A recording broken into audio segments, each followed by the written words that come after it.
Hello guys, in this video today we are going to see White's side opening against the Caro-Kann defense, which is very popular and very solid from the black side approach against e4, and we will see that how we can go out of the theory very quickly and can pose some problem for black.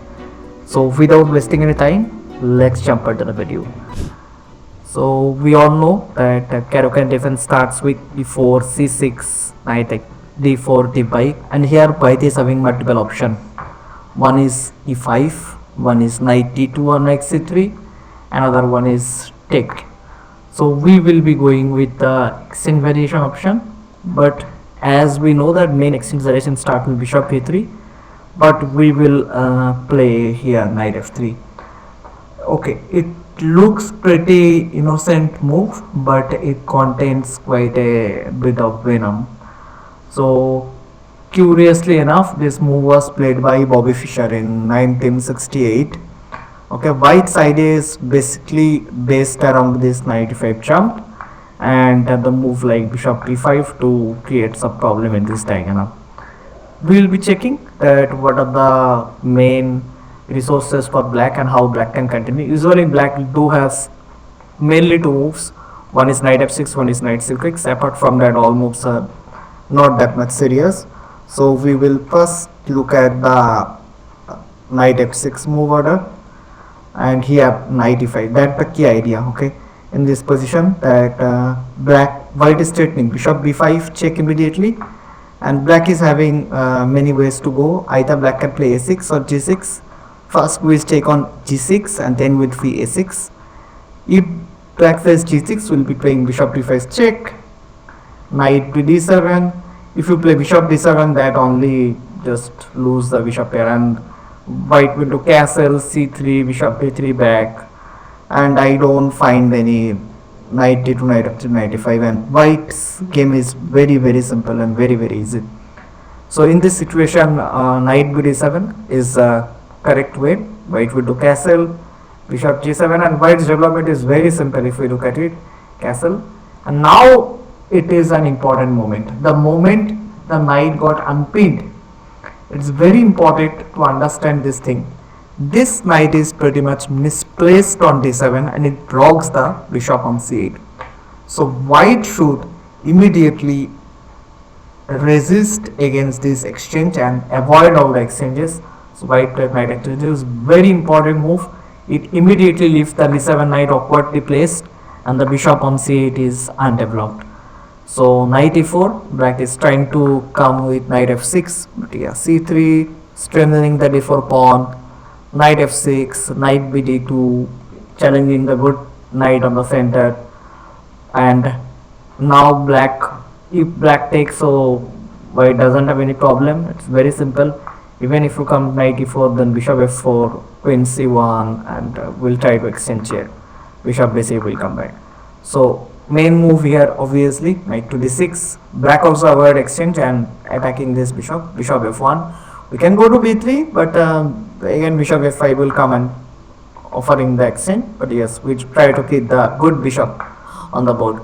So b6, black wants to develop from this diagonal. Knight e5, bishop b7, and now a4.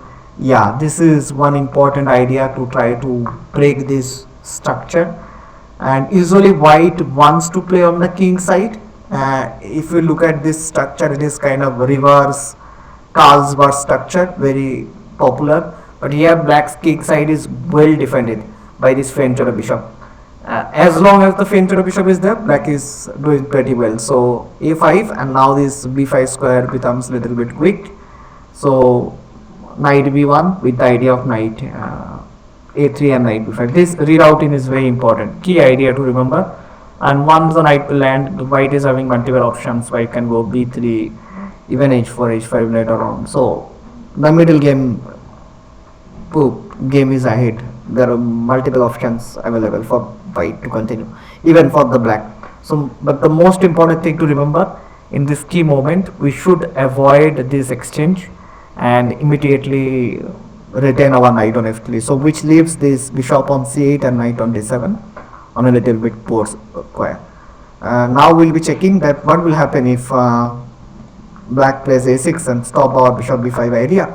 So not playing bishop b5 anymore, we'll play bishop d3. Now we're simply developing play this c3 is now black will develop in the same way, knight c6, c3, d6, castle, bishop d7, rook e1, castle, knight d2, knight f3, bishop f5. This is very common idea for black. As long as the fainted bishop is there, black should not worry about this double pawn. It's very strong double pawn on e6 and f5, and this kind of ideas would be on the air. So white takes, black took, and now knight d3 again. We are avoiding exchange. We are keeping control on this f4 square. This is very important. We stop this kind of any f4 idea, and we are keeping an eye on the c5 square as well. So e6, and now we have very important key moves to remember, which is rook 2. White has multiple ways to play. White can go with this, knight with x5, but rook e3. I really like this moves. The idea is why this will stop black's any kind of this rook g8 threat, because anytime the rook can challenge in this rook g file or the h file, and this rook is now much better placed on the c3, where the rook can easily swing on either g3 or either on h3. So that's one of the key moment to remember. And here white can even reroute the knight from f1 to g3 to h5 as well. So white is having some plans ahead, and we are looking for an interesting middle game, which is very much practical, and both sides are having game. Now the next chapter we'll be checking here is knight to c6 line, which is the most common move played here. And here the key idea wise key moves is knight to c6. We are immediately threatening bishop b5, but yes, knight to c6, knight e5 first. We are challenging this knight. If black takes here, so that doesn't make any good sense, because after this now black has to play e6. Otherwise, if we don't play a6, if we play bishop f5, then bishop b5 simply loses a pawn. So we have to play e6, and now this structure is a very favorable structure for white, because now the bishop is locked on c8, and if you look at it, it's a similar advanced French structure where the d4 pawn is not there and the c5 pawn has exchanged. But most importantly, the bishop of c8 is locked, which is not an ideal square for this bishop. If you are playing Caro-Kann, this bishop should get out of this pawn chain. And just imagine the bishop on g6 instead of c8, and the scenario has changed drastically. Obviously with the aces, otherwise bishop b5 check will come. So with bishop on g6, so definitely it has a very favorable French structure for white. And now white's development is very simple. We can go with some this f4, even without f1 knight f3 is possible, castling. So let's see how white can develop this. Knight e7, knight d2, bishop d7, knight f3, knight g6, and I don't find any problem in white's position. After this, white is as long as the e5 pawn is there, so black will always have some kind of annoying things on the king side, because black will not have the knight on f6, which is the main key defender which defends here, and white is having a very comfortable game here. So we will not take this exchange, but we will take this option after knight e5. What will happen if black plays e6? Black doesn't try to even develop the bishop, so bishop b5, knight d7, queen d7. Yeah, black gives up the bishop pair, but black is having very solid structure. Black doesn't have any weakness, so black is saying that okay, I am very solid here, I don't have any weakness, so let's crack my defense. So white is not going to hurry here, but white will organize the pieces very firmly and smoothly. c3, bishop d6, castle, knight f6, knight d2, and now black is basically threatening here. So knight f3, short castle, yeah, long castle I don't like here. Rook e1 is coming, and then queen e2, knight e5 is there always, and this is not going to be a happy thing for black. So short castle is the best option, rook e1, And now at this moment, definitely white's moves require some precision here. Knight e4 is coming. Very important move here. If you play bishop d3, black will play f5 immediately, and this fourth structure usually helps black because they are going to transpose into some kind of stonework structure where black can do some sort of free attack on the king side. Okay, g5, g4 later on. I'm not saying immediately, but definitely black can read out the pieces easily. So very important. It's important to open up the position and change the pawn structure. c4, extremely important move. f5, c5. White grabs the space on the king side. Bishop e7, bishop d3. f4 doesn't work here. I play simply bishop to d2. So rook a d8, and now the exchanging bishop into c6, b into c6, b4, f4, bishop c1. And if you just look at this position, you will understand that white is having a very promising queenside play. But even queen d3, knight d2, white can challenge this knight on e4, where black cannot again further protected with the f5, and this gives us more clarity in white's game rather than black. I'm not sure that how black is going to continue this attack, as white has all the defenses properly available, and the queen is a little bit updated.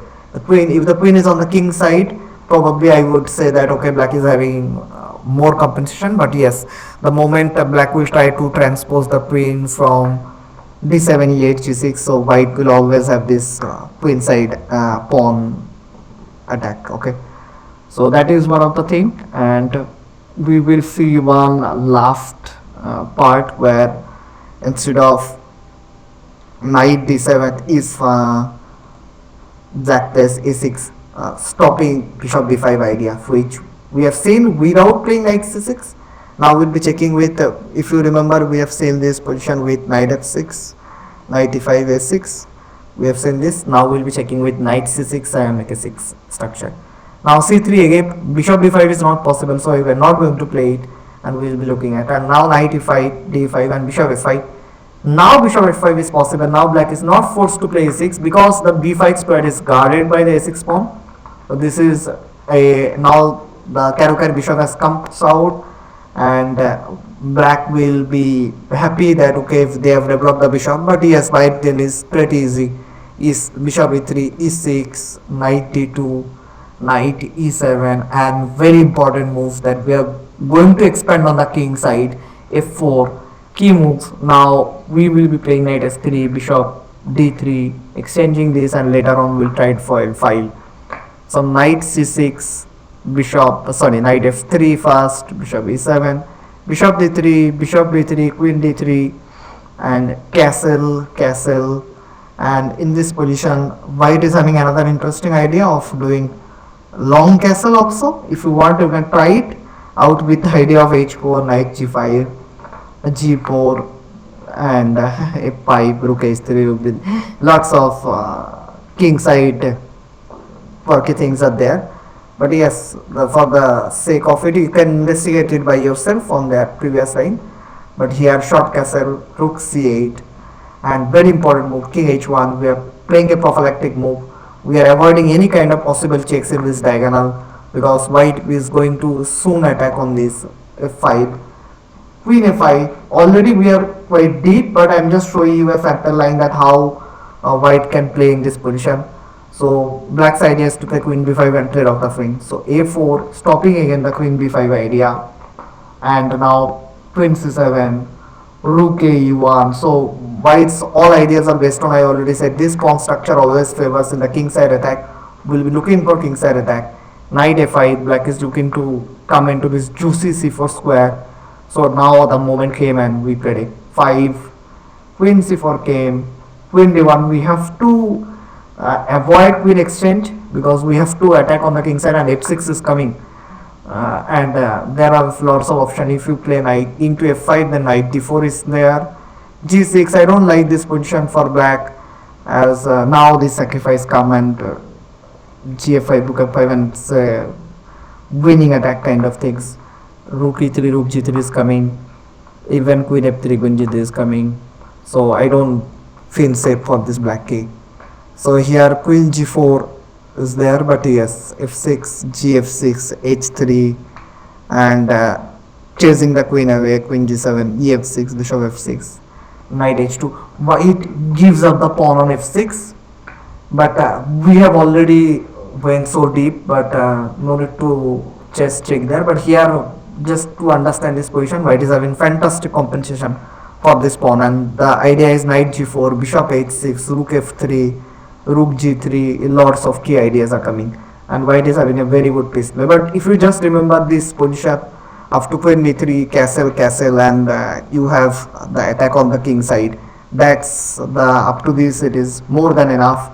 And then you can bring your pieces slowly towards the king side and then launch an attack, and that's absolutely fine. So with this, we are going to stop this Caro-Kann idea. You can look for some reference game, but as far my knowledge, I have already played this line in leeches or tested it in different players, but I found good result, and it is little bit surprising also for your opponent. So definitely you can have a look on it and you can try it out, and let me know in the comment section if you want to know anything in this Caro-Kann line which is a little bit tricky, or if you like this video, please share with your friends, and if you are new in my channel, kindly subscribe. Thanks a lot for watching. Have a good day. Bye bye.